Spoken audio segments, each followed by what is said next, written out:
Howdy folks, no, this isn't another video just teaching you a bunch of intros and saying here's the tab, go away and figure it out on your own. Here I'm going to break it all down for you and I'm going to explain why those players are doing what they're doing. So the first one was Chuck Berry's Johnny Be Good. It's deceptively difficult, Johnny Be Good. It kind of fools a lot of players into thinking it's easy, and it's not as easy as it looks. That one I'm breaking down on the Patreon page. If you head over there, you can check that out there. The next one is Eric Clapton's Sweet Home Chicago. So we're going to look at that to start off with. The Sweet Home Chicago is in the key of E. And he starts off like this. Right? So this is over an E chord. Now, why is he playing what he's playing? He's thinking here position 4 of E minor pentatonic. So he's going, if you want to think of it, flat 7 to root. Yeah, ton of vibrato. And if you want to check out vibrato, I've done a lesson on Patreon recently on vibrato and bending. So there's lots on there as well. I'm raking in. Clapton didn't do a lot of raking, but I just like raking, so I'm doing that. Yeah, so I'm just going back and forth between the flat 7 and the root. And then we're going down to position 3. So position 3. Yeah, you're screen about there now. Position 3 of E minor pentatonic. So we're going from position 4 to position 3. And in the position 4 one, we're using a hammer-on with, this is what we call a ghost note, because it moves very quickly to this hammer-on. Then another ghost note. And then I'm sliding from fret 5 to fret 7 on the D, then back. So this is another ghost note. Yeah.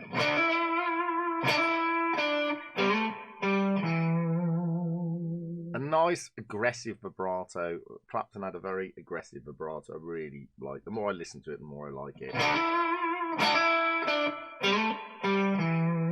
And then we got this. Now this is very typical. Lots of blues players do this, right? And it's basically a little E6 chord. So an E chord would be there, wouldn't it? But if I put this note on the top of it, this is the 6th note in the E major scale, and it becomes a little mini E6 chord.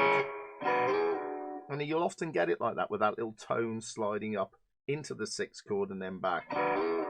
Yeah? So across so it's an A-shaped bar chord, isn't it, that you're doing? So across any A-shaped bar chord, you can do that little 6 thing like this. Yeah, we could follow the rest of the song like this. So over the E chord, we get, over the A chord, we could do. So the shape's slightly different because the B string's tuned differently, isn't it? So the shape's like that. Then back over the E chord. Then over like a B7 chord, we could go A7. And then back to E. So playing that, I'll often do that when I'm sort of comping, you know, just playing rhythmical ideas. Just chuck that in across any blues, really. It sounds really good. So after he's done that, it goes to the 4 chord, right? We're in the key of E, so the 4 chord is A, or A7. So he's playing, right? Now he's basically still staying in position 4. He's still thinking, well, that's what I think he's thinking, position 4 of E minor pentatonic, yeah, over the A. He's just playing E minor pentatonic over the whole thing. But this note now happens to be the flat 7 of the A, so it kind of fits with the A as well. So he's kind of thinking of the A chord at the same time. And the E is the 5th of the A chord. So both these notes are in the A chord. And vibrato again. Then he goes back to the same phrase. There's also on this, I think he does it the first time as well. When you play that note, bend it a quarter tone, because it's the minor 3rd of the E, isn't it? And then we've got that again, right? So over this, Clapton is thinking largely E minor pentatonic. but he's thinking about E minor pentatonic in such a way that it fits with the chords. Yeah, over the E7 chord, he's thinking the flat 7 and the root, right, of the E chord, but he's in E minor pentatonic position 4. And over the A7 chord, he's thinking, which is still position 4 of E minor pentatonic, but it includes notes from the A7 chord, namely the flat 7 and the root.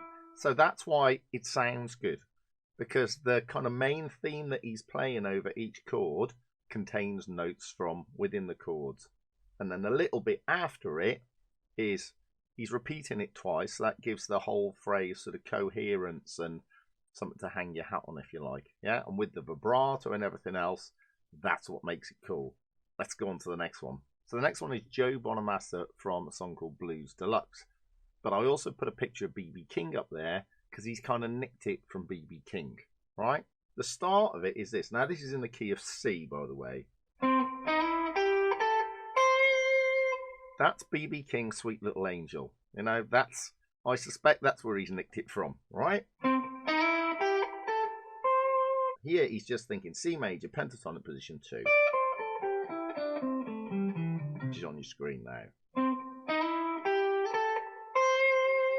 Now he's thinking of this C major triad, yeah. Doing that classic minor third to major third thing. Right, so it's a really classic line. It sounds great. So across any major blues, that's a really good little intro to do. Then we're going. So now we're switching to minor, right? We're switching to C minor pentatonic across the C7 chord. Then we're going major. Yeah, and then back to minor again. So this is a great example, this little intro, of mixing up major and minor pentatonics across an intro. Major, minor, the major ascends, the minor descends. Yeah, so that's why I thought this was cool, because there's lots of good talking points with it, right? So then he does this. Now you should recognise that, because it's the same thing that Clapton did across Sweet Home Chicago. Yeah, it's that 6th thing again. Yeah, it's just the same sort of thing again. So maybe he's nicked the first bit off B.B. King and the second bit off Eric Clapton. Who knows? And then he does this.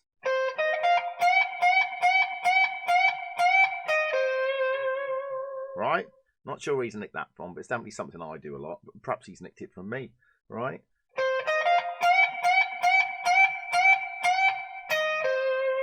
So I'm thinking position 2, no doubt he's thinking position 2, a C minor pentatonic, starting off on the C, really tweaking that, yeah, and you're going up to the 5. But it's that coming back to that minor third, yeah, and then back to the root with a little quarter tone bend, but that, you know, I'll do that a ton, like if I'm in A minor.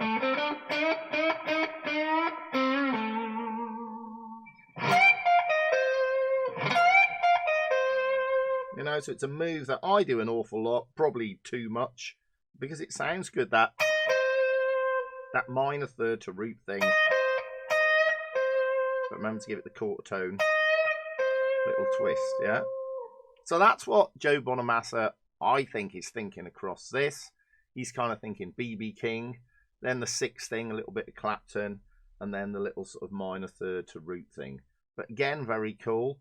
Play around with that one as well. Stick it in different keys. Stick it in your favourite key, which might be E or A. Let's move on to the next one. So the next one is Hendrix. So this is basically across E. So the first bit is... So here he's undoubtedly thinking E minor pentatonic position 2. Yeah. But you want to try and get that open E string in with it as well. Ghost note. So these are both E notes now, aren't they? Yeah, so it does sound a little bit dissonant when it comes back to the D, but that's cool. And then, so that's classic E minor pentatonic sort of open E position lick. So he's going from position 1 sort of up into position 2. I know you hear this. You hear that one a lot, don't you? It's very similar. And then just go into the sort of open E chord, really. I mean, you could imagine it. You don't really need to do that, do you? You do an open E and a B and the E string, but it's coming out of an E chord. So we've got.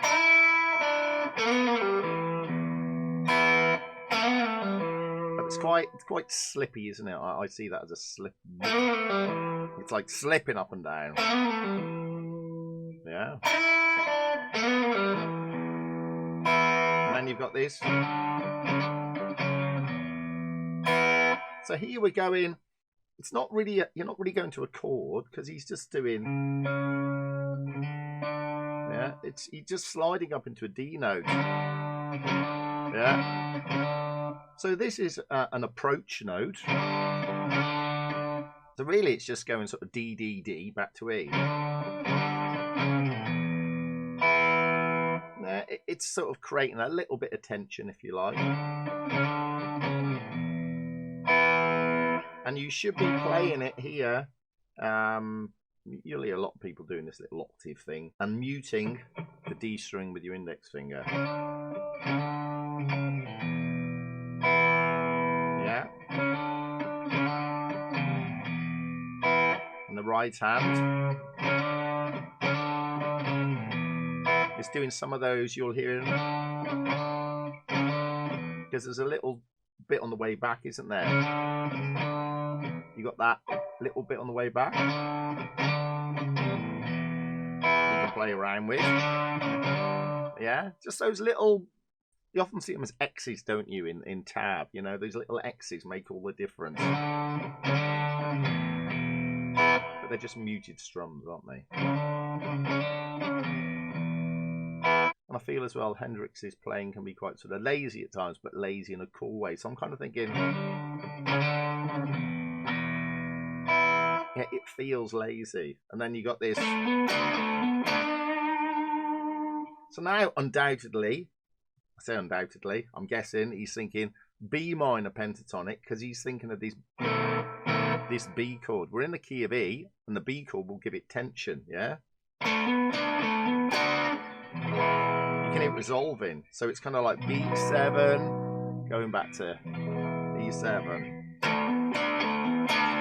And very typically with Hendrix, lots of double stops. Downstroke, hammer on.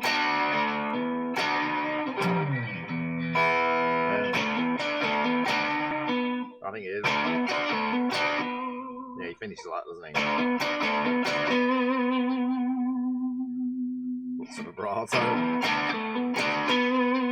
So downstroke, and then an upstroke. Think about when you're doing an upstroke, you're hitting the trebly strings first, aren't you? So it's a bit more bitey. Rather than, it's not as sharp as.